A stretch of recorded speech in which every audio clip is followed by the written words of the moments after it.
Rasulullah SAW beliau bersabda, "Aqrabukum minni manzilatan yaumal qiyamati aktsarukum 'alayya salatan."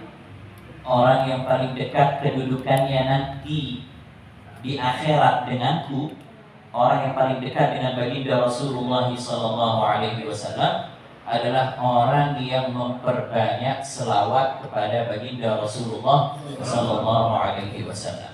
Maka majelis-majelis seperti ini, ikhwani hadirin rahimakumullah, merupakan majelis yang begitu amat dimuliakan oleh Allah Subhanahu wa taala.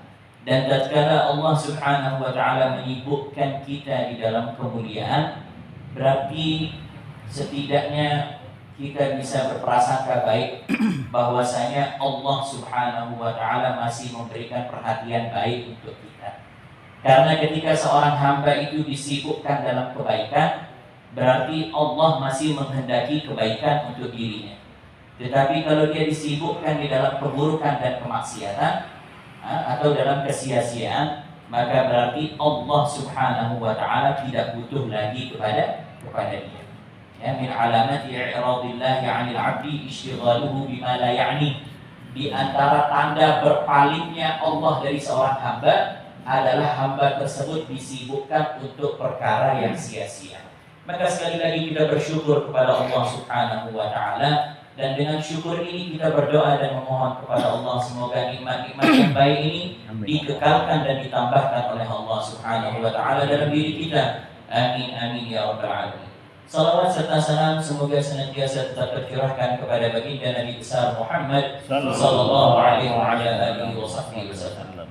Ikhwani rahimakumullah, Habib Zain bin Ibrahim bin Sumaid beliau membawakan dalam bab di dalam keutamaan mengajarkan ilmu.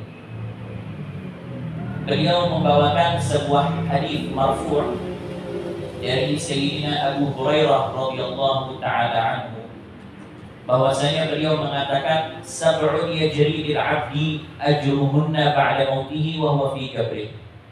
Ada 7 perkara yang terus berjalan pahalanya kepada seseorang walaupun orang tersebut sudah meninggal dunia. Ada 7 hal yang terus pahalanya berjalan kepada orang tersebut walaupun orangnya sudah meninggal dunia. Sudah ada dalam kubur, dimasukkan dalam tanah, ditutup dengan kayu, tetapi masih terus dia mendapatkan cucuran pahala. Apa itu? Yaitu man 'allama ilma, yaitu orang yang pernah mengajarkan sebuah ilmu kepada orang lain. Dia ngajarkan ilmu, dia ngajar ngaji, dia ngajar fikih, dia ngajar sholat, dia ngajak orang untuk sholat, dia ngajak orang dari yang awalnya buruk lalu menjadi baik. Intinya dia memberikan sebuah ilmu, walaupun 1 biji, 1 perkara ilmu yang dia ajarkan kepada orang lain, lalu orang lain itu akhir terus mengamalkan apa yang dia ajarkan, maka dia akan terus mendapatkan pahalanya walaupun dia sudah ada di dalam kuburnya, walaupun dia sudah meninggal dunia. Kemudian yang kedua, au ajra nahran. Ya.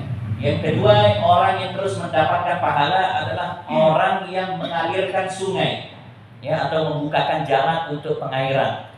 Begitu juga yang ketiga, au hafara bi'ran, ataupun juga orang yang menggali sumur lalu sumurnya dia wakafkan untuk kemaslahatan masyarakat umum. Kemudian au gharasa nakhlan. Begitu juga yang keempat yang mendapatkan pahala terus walaupun sudah meninggal dunia adalah orang yang menanam sebuah pohon, lalu pohon itu memberikan manfaat dan hasil kepada orang lain.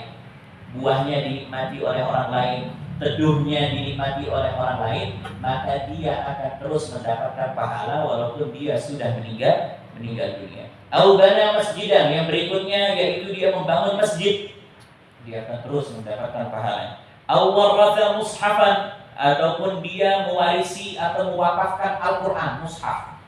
Dia taruh di masjid, lalu orang membaca dengan mushaf yang sudah dia wakafkan, maka dia akan terus mendapatkan pahalanya. Au taraka waladan yastaghfiru lah. Dan juga yang terakhir kata Abu Hurairah, yaitu orang yang meninggalkan keturunan yang dimana keturunan itu terus mendoakan dia. Orang yang meninggalkan keturunan yang dimana keturunan itu terus mendoakan. Jadi mendoakan orang yang sudah meninggal itu tidak haram, Mendoakan orang yang sudah, orang tua kita yang sudah tiada itu bukan perkara bid'ah, bukan perkara yang dilarang. Justru itu perkara yang sangat-sangat dianjurkan sesuai dengan hadis yang marfu' ini, au taraka waladan yastaghfiru lah, atau dia meninggalkan seorang anak, seorang keturunan yang dimana keturunannya itu terus mendoakan kebaikan untuk dirinya. Nah, Al-Habib Zain bin Ibrahim bin Sumait, beliau membawakan hadis marfu' ini. Beliau mau mengambil yang tadi pertama itu tadi, man 'allama ilman, keutamaan seseorang yang mengajarkan ilmu. Sering sekali orang memandang rendah terhadap orang yang mengajarkan ilmu. Makanya kasihan kalau kita lihat ustaz-ustaz, guru-guru ini, gajinya ya Allah dibayarkan kapan kali dalam sebulan? Berapa kali, berapa bulan kalau dia dikasih? Satu bulan cuma dikasih 200.000, dia dikasih 300.000, dia dikasih 400.000. Ya. Padahal keutamaannya dari Allah Subhanahu Wa Taala begitu sangat besar. Nah, maka di sini menjadi pelajaran bagi kita bahwasanya mengajarkan sebuah ilmu itu merupakan perkara yang amat begitu mulia. Maka bagi yang alim atau bagi yang punya ilmu walaupun sedikit, jangan pelit untuk berbagi ilmunya. Ya. Oh, tidak enak saya ngomong di majelis karena saya rasa diri saya belum pantas. Oh, tidak enak saya datang ke pengajian karena saya rasa diri saya belum mampu.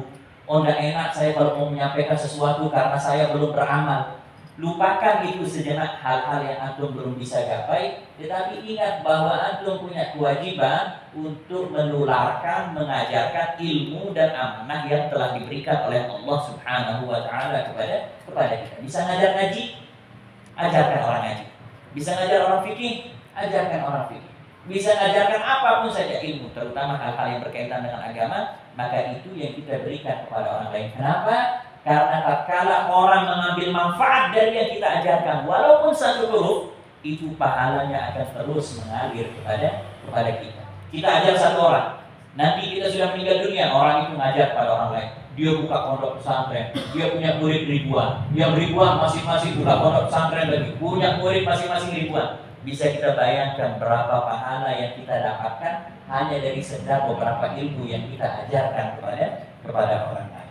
Dalam sebuah hadis baginda Rasulullah SAW, beliau bersabda, Inna Allaha wa malaikatahu wa ahlas samawati wal ardi hatta an-namlatu fi juhriha wa hatta al-hut la yusalluna ala mu'allimin nas al-khair.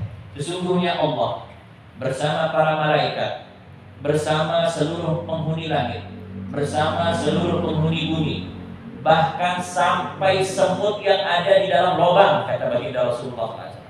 Allah, para malaikat, para penghuni langit, para penghuni bumi, sampai semut yang ada di dalam lubang, dan juga ikan-ikan yang ada di lautan berselawat, ya, yang dimana artinya memohonkan ampun dan rahmat kepada orang yang mengajarkan ilmu agama kepada orang lain. Ini fadilah dan keutamaan orang yang mengajarkan ilmu. Baginda Rasulullah SAW beliau juga bersabda, afdhalus shadaqati ay yata'allama al-mar'u al-muslimu 'ilman thumma yu'allimuhu akhahu al-muslim. Sebaik-baik sedekah adalah tatkala seseorang belajar ilmu agama, lalu dengan ilmu yang dia dapatkan dia ajarkan lagi kepada orang lain. Ini afdhalus shadaqah, sebaik-baik sedekah. Tatkala dia belajar, lalu ilmu yang dia dapatkan itu kembali lagi dia ajarkan kepada orang lain yang dimana mereka membutuhkan akan ilmu dan pengetahuan tersebut. Ajwadukum ba'di rajulun 'alima 'ilman fanasharahu yub'atsu yawmal qiyamati ummatan wahdahu. Wa 'an al-Hasan al-Basri rahimahullah qala la an ata'allama baban min al-'ilmi fa u'allimahu musliman ahabbu ilayya min an takuna li ad-dunya kullaha fi sabilillah. Intaha. Al-Imam Hasan al-Basri beliau mengatakan bahwa aku belajar satu ilmu, kemudian aku ajarkan, ya, aku pergi belajar, lalu yang aku dapatkan ini aku ajarkan kepada orang lain, itu lebih aku sukai, kata beliau, daripada aku memiliki harta kekayaan dunia beserta isinya. Lebih aku sukai, ya, daripada memiliki dunia beserta isinya, walaupun hanya sekedar satu, Pak, walaupun hanya sekedar satu, ya. Dan di sini juga dikatakan bahwa Allah Subhanahu wa taala memberikan wahyu kepada Nabi Musa alaihi salam, yaitu apa firman Allah, ta'allamil khair wa'allimhun nas fa inni munawwirun li mu'allimil ilmi wa muta'allimihi bukurahum hatta la yastawhishu li makanihim intaha. Allah Subhanahu wa taala berfirman kepada Nabi Musa, ajarkanlah kebaikan, belajarlah kebaikan, lalu ajarkan kepada orang lain. Karena sesungguhnya aku, kata Allah, akan menerangi orang-orang yang mengajarkan ilmu agama itu kuburnya.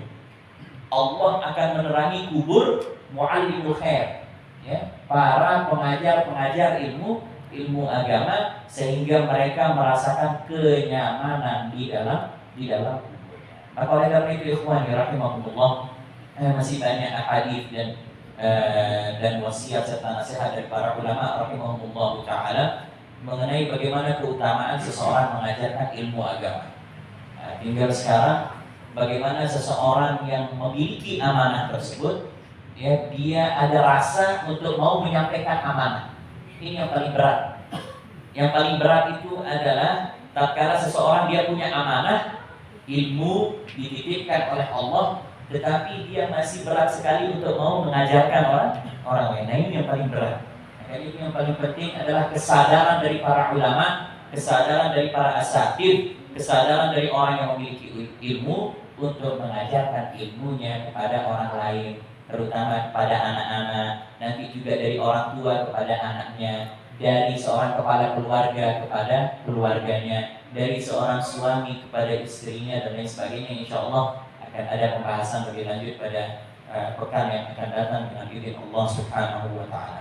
Kita mohon kepada Allah Subhanahu wa taala semoga dengan barakah maulid yang kita baca pada malam hari ini, semoga dengan barakah ahadits baginda Rasulullah sallallahu alaihi wasallam dan ilmu yang tadi kita dengarkan, insyaallah kehidupan kita diberkahi dan diberikan limpahan rahmat oleh Allah Subhanahu wa taala. Amin amin ya rabbal alamin walhamdulillahi rabbil alamin.